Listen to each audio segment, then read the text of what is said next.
them cares a damn. They always fighting, cursing. How you expect those children to grow up if the parents and them don't stop and try to bring up their kids in a proper way and be proud of them in later days? Think about the children. Not later, but now. Think about the children. Not later, right now. Think about the children. Thank you very much. Thank you very much. I don't know how many of you are familiar with that song written by Merchant, but let me tell you, that song holds a number of gems. And you see, I think when it comes to the arts, and when it comes to messages of the Calypsonian, really in Trinidad and Tobago, I don't know how seriously these messages are taken. And I believe messages such as these should be put into the school curriculum. Let the children from a very young age, before you teachers bog them down with all sorts of messages from abroad and all of Shakespeare and this and that. Yes, there is benefit in teaching them the Shakespeare too. But what about the messages in the Calypso? Things that we're living every day, right? When you're having your poetry, have the children quote some of the messages in these songs. You know, a Calypsonian said this some years ago, and I think it is very, very true that some of us as Trinidadians, when we look into the mirror, we don't like what looking back at us, you know, because we never see it as good. And that is just fact, you know. I used to complain about our patriotism, when it comes to patriotism, that when compared to other countries, I wonder about our patriotism. What is our patriotism? To dress up in red and go and see a cricket match or go and see a football match, and that is patriotism, and that can't be patriotism. Dress up like a peacock and what you call it, a scarlet ibis on Independence Day, and that's patriotism to us. That can't be patriotism. It has to be something more. Yeah, so again, this is a year for all of us to reflect and look at the direction into which we are going. So again, messages, positive messages in the Calypso, they should be placed, inculcated in the school curriculum at a very young age. So there's this foundation. All right, let me get off the soapbox now. So we're talking about the reopening of schools. Yeah? Some of you forget that today is the beginning of the new school term. Well, the gentleman that I have on the line this morning, he's a gentleman known to you very, very well. And last year, we had a similar conversation at the beginning of the new school term. And throughout the year, we had conversations about the school term. And I'm hoping that we do not have a year like last year, because there were a myriad of challenges and problems in education last year. All right, so I want to welcome the president of the Trinidad and Tobago Unified Teachers Association, Martin Lumpkin. He's a gentleman that we think of daily when it comes to the morning edition, because every time we make a request, he always accedes to the request, and sometimes he comes up from deep south, you know, to speak with us. So, Mr. Lumpkin, thank you very much for your contributions to the morning edition.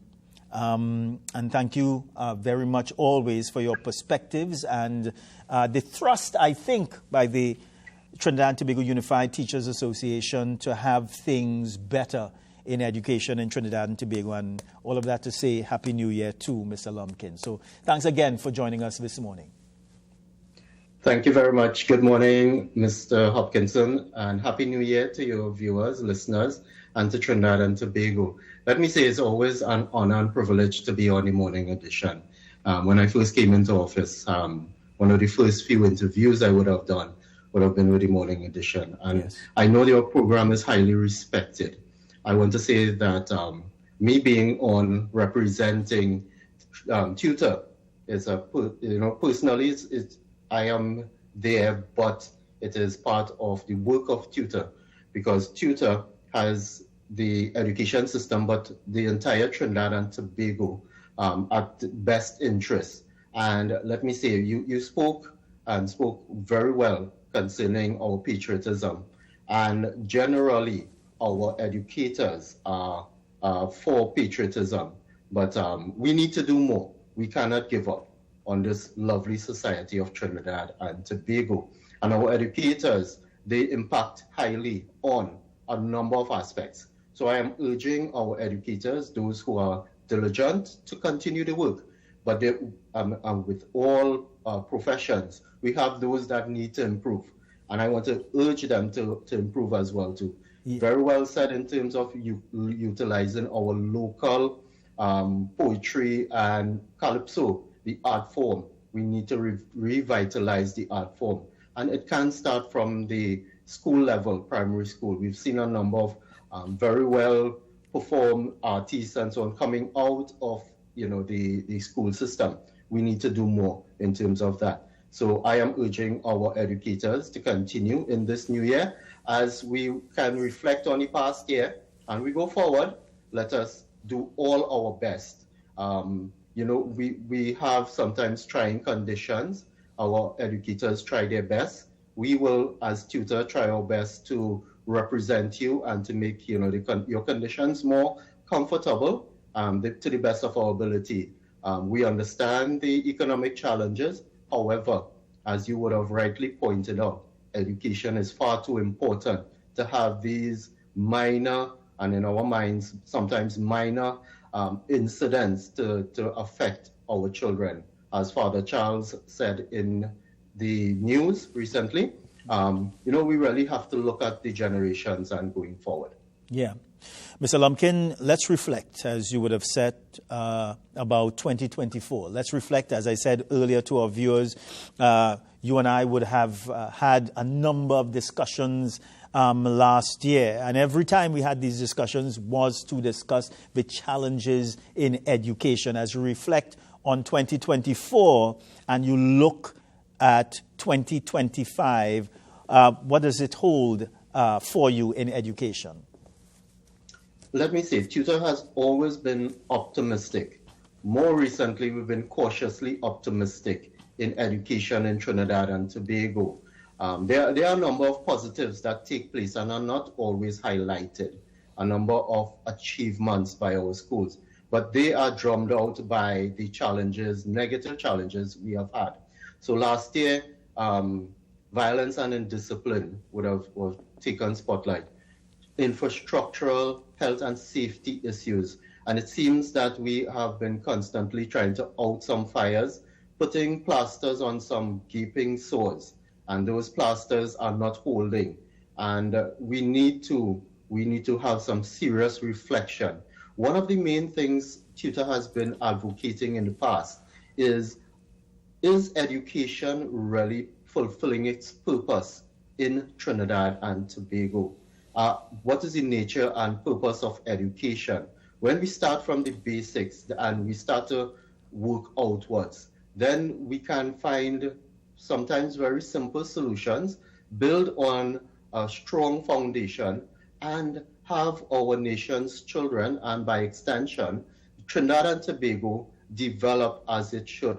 These aspects that we have of violence and indiscipline from the school into the society and so on, the state of emergency should not have reached where it is right now if we were doing the things that we should have done in the past. And the signs were there many years ago, and now we are paying for what we would have sowed quite recently. In terms of the state of emergency, the government of the Republic of Trinidad and Tobago, has given the assurance that it will not affect education in Trinidad and Tobago. However, we are quite cognizant of the inconveniences that the honorable ministers would have spoken about. We have educators, teachers who do not teach in the community from which they come. Most of those who teach in Port of Spain live outside of Port of Spain. So when you have these inconveniences, it puts added stress on them, and they will not perform and deliver at the best because of that inconvenience. And so we hope that the Trinidad and Tobago Police Service will take that into consideration. May I add, Mr. Hopkinson, if I may? Mm-hmm. So the Trinidad and Tobago Police Service and the Trinidad Defence Force have been given additional powers, which we do not have a problem with. But we have seen some of the members, not all, some of them who may not be able to really exercise that amount of power that they are given, that additional power. Going up the highway in traffic, I see a number of times marked on unmarked TTPS vehicles driving up the shoulder, some of them putting on their siren and to bypass the traffic. So just imagine under normal circumstances, they utilize or they abuse those powers. What would happen now? I really hope and pray that the good ones in the TTPS, we have a number of them, will set the example for those who are not conforming to the law. But in terms of the school system, we are hoping that additional patrols will be around the hotspot schools as well. Mr. Lumpkin, just speaking about that situation, your comments really come on the heels of the killing of a 15-year-old boy in Tobago. And of course, he was a student. He's a Form 4 student of the Signal Hill Secondary School. As you look at this situation, and I'm not really the circumstances surrounding it, Mr. Lumpkin, but to have a Form 4 student of the Signal Hill Secondary School as Tobago's first murder victim for the year, are you viewing that with any concern at all? We are quite concerned. Any loss of life, whether it be a young person, someone in their twilight, is an unfortunate situation. To have a student, that affects not only the biological family, but the school family, the community.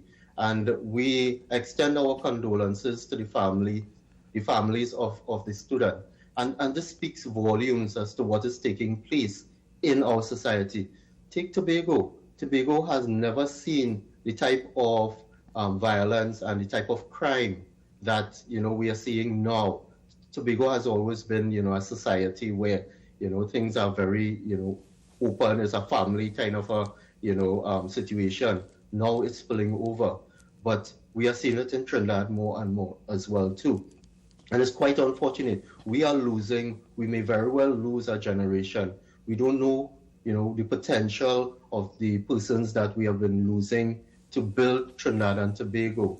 And I saw certain advisories coming from foreign countries warning their nationals who are visiting, of the level of violence. And that is going to also affect the image. It's going to affect tourism. We have Carnival coming up. We may say, no, people will still come. But the potential to have the full amount is going to affect the tourism, and which will ultimately affect the income that is generated, foreign exchange as well. So we have to really, really sit back more now. We have to take a deep reflection and really try to not give up on our society and try to get the things done properly. Last year, Mr. Lumpkin, one of the main issues that we discussed ad nauseum was the readiness of schools. As today is the beginning of the new school term, have you received any reports prior to today as to how schools, if certain schools have been upgraded and improved, and if refurbishment works have taken place? We are, the reports that we have been getting is that the majority are ready for reopening, which is usually the case. However, let me point out a number of schools that we have gotten reports from. So we got reports from St. Philip's Government Primary in Port of Spain, that part of the ceiling collapsed after water damage. We have the ongoing situations at Malik Secondary, at Arangwes North Secondary, St. Mount Hope Secondary, St. George's College, Santa Cruz Presbyterian Primary. We've gotten a report of bat infestation with droppings, allegedly. Work was to be done over the Christmas vacation. Our report is that nothing has been done. Princestown West Secondary, San Fernando Central Secondary, Labre RC Primary, we are hearing of infestation of fleas. And one of the things we are getting more and more reports of when our administrators reported to the Ministry of Education, they're being told to open school as usual and, if necessary, close the school during the day. Now, this is highly worrying to us because you're having students as well as educators coming on to unsafe compound just for the publicity of saying that all schools have reopened and that you will close them during some part of the day or during the week.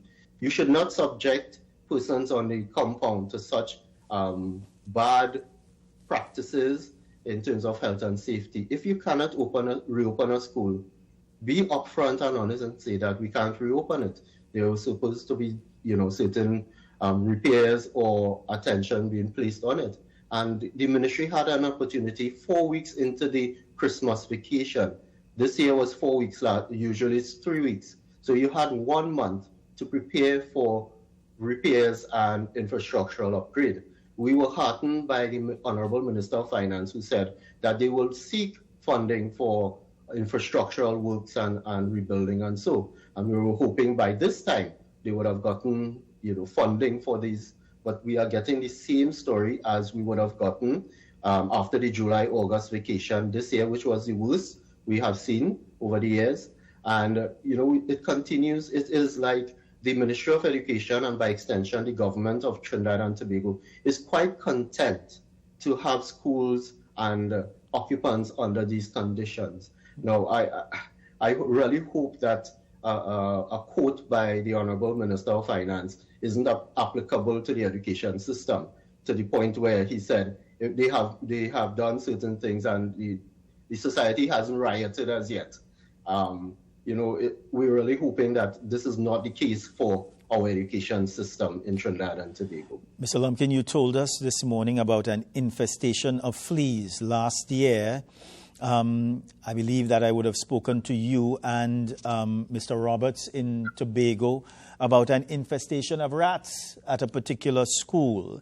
And I'm just raising these issues to say, Mr. Lumpkin, that how come Tutor has all of this information? Tutor is fed all of this information, and it would seem that the Ministry of Education doesn't know about electrical problems at some schools, which poses a real threat to the school population because of fire. There's a fire threat if there are electrical problems. So I'm just saying, is there a connection issue, a communication issue as to maybe why the Education Ministry is not in receipt of all of this very important information?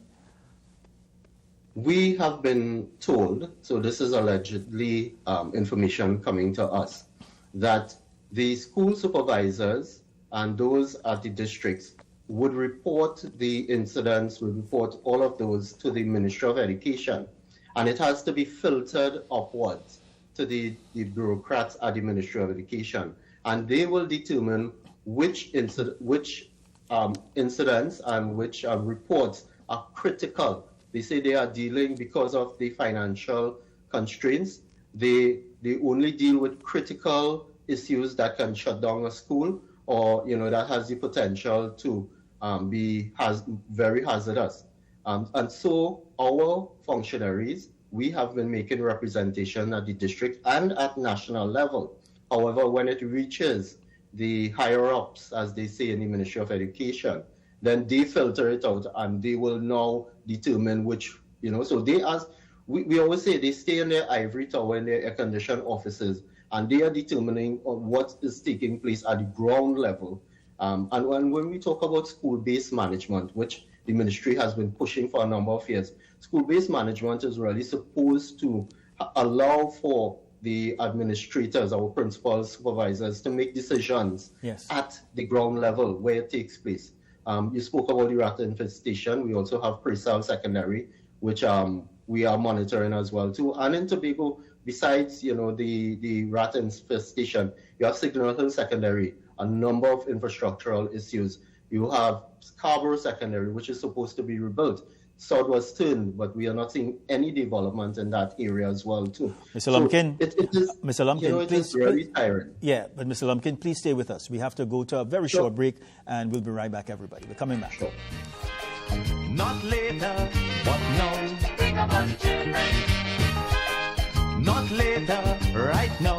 Bring up on children.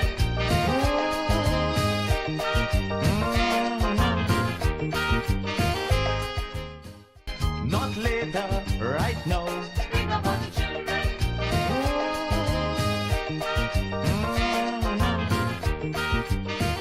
All right, everybody. So welcome back. So we are going to be continuing our discussion with the president of TUTA, Mr. Martin Lumpkin, about education in Trinidad and Tobago. Mr. Lumpkin, thank you very much for staying with us. But I remember last year that TUTA had, well, two things. One, if you could please tell us about the state of negotiations.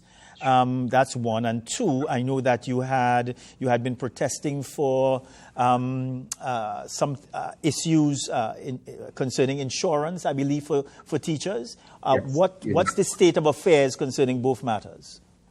Okay, thank you very much for asking about those. Very important to our members because it affects all our members. Yes. Firstly, in relation to salary negotiations for the period 2020 to 2023, TUTA would have submitted its proposals for both salary and non-salary items. The CPO, we met with the CPO in December, and he would have given oral responses, followed up by written responses, counter proposals. The major aspect of that would have been an attempt to deviate from the methodology, which would have been used by both parties since 2000, which is the External Labor Market Survey. And at this point, let me punctuate by saying that the Salaries Review Commission would have spoken about the external labor market in coming up with the salaries to justify. And we have been saying over the years that this methodology is scientifically proven. It is a methodology that will give salary increases based upon the market. And we are in no way going to deviate from that. So the CPO presented to us straight percentages increases, which was 0.05. And we have rejected that by saying that we are committed to the External Labor Market Survey. Actually, we were quite advanced in getting the salaries for that period when he would have written to us. We understand he is getting instructions from his principal, the Minister of Finance, who speaks on behalf of the Cabinet and the government. So we have written to the CPO saying that let us complete the survey, which actually was done, and the salaries were generated. So we have a line where we can look at negotiating for the closure of the gap. TUTA has always been very, very conservative and very, mindful of the situations. We have hardly ever called for 100% closure of the gap. We are going to have internal discussions as to where we will start for the closure of the gap. So we have insisted to the Chief Personnel Officer, let us meet. So we have written counter proposals and we await the counter proposal of the CPO. So that's the stage we are at this time. We haven't gotten any feedback, but we are optimistic that within probably the next few days to the next few weeks, we will get feedback from the CPO. And about the issue of insurance? Yeah, so it is the UNIMED Group Health Insurance, which is for the members of the public service, which includes teachers. So over about nearly 2 years, or could be more than 2 years, our members who have been claiming their health benefits, and so doctors' visits, etc., would generally get it 4 to 6 months. But over the last 2 years or 2 years and a half, they've been getting it once a month, 2 months, 3 months, 6 months, up to 13 months waiting to get their returns.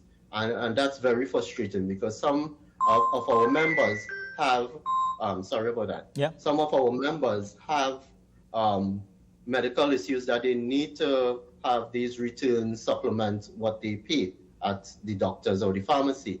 And it's quite frustrating that the ministry and the government could take out the contributions on a monthly basis from their salaries, but they on a monthly basis cannot get the returns of their contribution.